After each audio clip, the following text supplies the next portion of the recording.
আপনি পড়াশোনা করেন, জ্ঞান অর্জন করেন, ভালো। বাট হলো আপনি জাস্ট হলো পড়াশোনারত অবস্থায় থেকে যেন না, আপনি পাশাপাশি পড়াশোনার পাশাপাশি যে কোনো একটা স্কিল গেইন করার ট্রাই করেন। এখন আপনি বলতে পারেন ভাই আমি কিরকম স্কিল গেইন করব।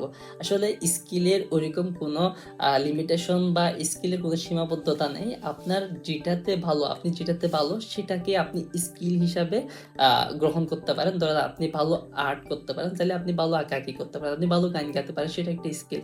আপনি এখন আপনার কাছে যে স্কিলটা আছে, অথবা আপনার থেকে যদি কোনো স্কিলে না থাকে বা আপনার থেকে যেটা পারেন ওইটা যদি আপনার ভালো না লাগে, তাহলে আপনি আরেকটা কাজ করতে পারেন। এখন ফ্রিল্যান্সিং আছে, কমিউনিকেশন স্কিল আছে, ইংলিশ শিখতে পারেন, কম্পিউটার শিখতে পারেন। ফ্রিল্যান্সিং এর মধ্যে কিন্তু অনেক বেশি সেক্টর আছে, কোডিং আছে, প্রোগ্রামিং আছে, সো অনেক কিছু।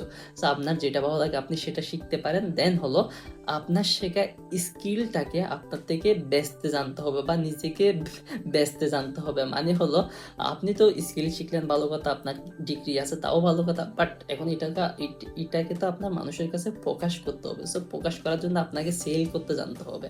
এই জন্য আপনার থেকে যেটা করতে হবে সেটা হলো কমিউনিকেশন স্কিল অনেক বেশি ভালো করতে হবে।